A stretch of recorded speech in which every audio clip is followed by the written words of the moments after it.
Donc là, on va s'occuper de la volaille. Voilà. Donc la volaille, hein, qui vient de Louis Mardini, de chez Guillaume et Amélie. D'accord. Donc c'est un produit du coin. Voilà. Local, 100% local. La belle volaille, c'est un poulet. On va... Donc là, on va lever. Voilà. Qu'est-ce que tu prends pour cette recette-là? Donc là, je vais prendre juste les filets. D'accord. Donc je vais lever les filets. Ouais. Et on va servir ça avec du pané, donc une purée de pané. Et à côté, on sert un pané qui sera rôti, entier, purée de pané et un praliné cacahuète. Super. Avec un jus de volaille qu'on fait avec la carcasse, mais là on ne fera pas parce que c'est un peu long. D'accord. Qui est déjà fait. D'accord. Donc je te laisse lever. On lève. Donc à savoir que les poulets, vous pouvez les acheter, ils sont marchés le samedi. D'accord. La ferme du Grand Pré. Et voilà, vous pouvez aussi les avoir en entier ou levés. Et Amélie se fera un plaisir de lever les filets pour vous. D'accord. Et pourquoi c'est aussi important pour toi de travailler avec les gens du coin? Parce que c'est une nécessité. Vraie volonté. Moi, c'est un combat. Voilà. Ouais, c'est un combat que je mène de travailler. C'est vraiment. Parce qu'on a plein de gens qui font des bons produits ici. Et après, c'est pas une recherche de tarifs, parce que les tarifs, c'est pas une recherche de tarifs, c'est une recherche de produits et surtout de faire vivre une famille. On fait vivre une famille, on fait vivre des enfants. On ne fait pas vivre une multinationale ou des poulets qui sont gonflés à l'eau. Ça veut dire qu'en plus de ça, c'est pareil, tu fais vivre quelqu'un qui habite à côté de chez toi, puis tu as l'aspect relationnel qui est important, je pense. Et puis après, il vient goûter ses volailles, il vient manger chez moi, on se voit. Hier, j'étais chez lui. D'accord. Je suis allé voir les petits chapons pour Noël. Pour Noël. Je suis allé voir comment ils allaient. Et puis voilà, je leur ai parlé. Ouais, donc il y a une vraie relation qui s'installe. Ouais. Même avec ces chapons. On a discuté, on s'est proposé, on a dit on va sortir ensemble. Bon, il y a un chapon qui n'était pas trop d'accord. Mais... Au niveau de la qualité, là, c'est pareil. Qu'est-ce que tu aimes dans ce produit-là? Et pourquoi tu t'es dit, je bosse avec eux parce que je trouve que c'est... Parce qu'ils travaillent sans voilà, ces graines, comme je discutais hier, il choisit, il a son fournisseur, il a son mélange à lui. Son fournisseur, il sait que pour Guillaume, c'est tel mélange et qu'il n'y a aucun médicament. Il travaille vraiment. Bon, il n'a pas le label bio, mais il n'y a aucun médicament, ces poulets n'ont aucun médicament. Et vous pouvez aller voir, à Louis Mardini, vous pouvez aller voir la ferme du Grand Pré. Et là, je travaille aussi son cochon. Enfin, il fait des cochons. Et donc la poitrine avec la quiche lorraine que j'ai, ça provient de ces cochons. Donc, et la qualité, elle est tip-top? Ça n'a rien à voir. Donc on se sert vraiment juste du filet. Ça, les gens, ils sont de plus en plus sensibles aussi à ça, tes clients, quand ils viennent, que ce soit des producteurs locaux qui travaillent. Oui. Depuis, là, on communique plus. Avant, on communiquait pas beaucoup. Et en fin de compte, on voit qu'avec tous les producteurs qu'on a, parce qu'on a quand même, je crois, entre 15 et 20 producteurs locaux. D'accord. Sur un rayon de 150 km. Et maintenant, on communique plus parce qu'on voit que les gens sont très attachés à ça. Voilà. Et donc maintenant, on a tous les fournisseurs qui sont marqués sur la carte, sur notre site, avec les numéros de téléphone, avec tout. Et puis voilà. Après, les gens peuvent les appeler. C'est pas... Oui, c'est pas fait que pour les chefs, quoi. Non, et puis c'est pas fait aussi. C'est pas moi qui ai raconté que je travaillais avec celui-là et que je travaille pas avec. Quoi. Oui, d'accord. Donc ils peuvent appeler. Oui, il y a et un puis vrai lien. Ils savent que le pampre, on travaille avec eux. Quoi. Donc là, c'est bon? Ils sont prêts? Tu les cuis comment? Retire? On va retirer et après on mettra au four basse température à 90 degrés pendant 45 minutes. Et on y va. Allez, on va les retirer. Donc tu mets un peu d'huile d'olive? Voilà, huile d'olive.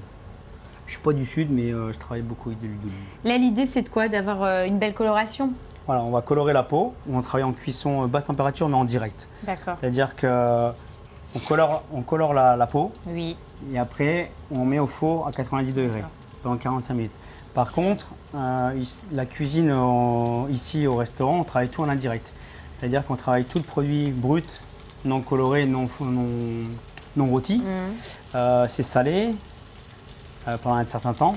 Et après, on tire sous vide et on cuit dans les thermoplongeurs comme ça. Et après, quand le client commande...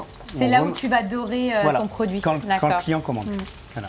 Mais là, on fait la recette comme les gens peuvent faire à la maison, parce que les gens, ils n'ont pas systématiquement un thermoplongeur à la maison. Donc, c'est-à-dire qu'à la maison, je vais faire vraiment cette technique-là. Je vais d'abord dorer mon poulet et ensuite au four à 90. Pendant combien de temps?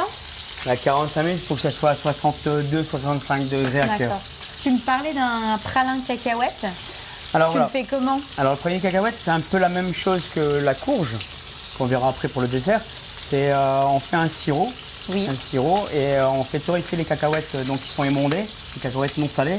On les fait torréfier au four à 180 pendant 6 minutes Et donc le sirop 120 degrés au sucre, on met les cacahuètes dedans, comme on verra tout à l'heure, hein. Ça masse, on enrobe et après on mixe au Thermomix. D'accord, on rajoute tout juste simplement. un peu de praliné amande noisette dedans. C'est 1 fois et demie le poids de la cacahuète. Et on a un praliné cacahuète. Donc après, et ce praliné cacahuète, tu vas l'utiliser dans la recette comme quoi? C'est comme de la moutarde, c'est un condiment. Un condiment. D'accord. La belle coloration là.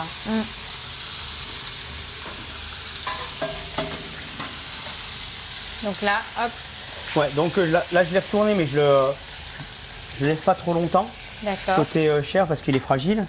Ça évite que s'il est trop coloré, après il va être, comme on dit, le terme ferré. La peau, en fin de compte, elle est protégée par le gras. Donc on a le croustillant, on garde le croustillant et ça sèche pas. Ça sèche pas. Colore cette face-là, quoi. Voilà. Donc là, ça part pour, tu m'as dit, 45 minutes. D'accord. Donc là, c'est un four basse température. Super. Donc pendant que ça cuit, on va terminer le pané. On s'occupe du pané. Voilà. Et puis après quoi, la purée, petite sauce que tu vas remettre à température. Et puis on dresse. Voilà, et on dresse.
On y va, on goûte? Allez, allons-y.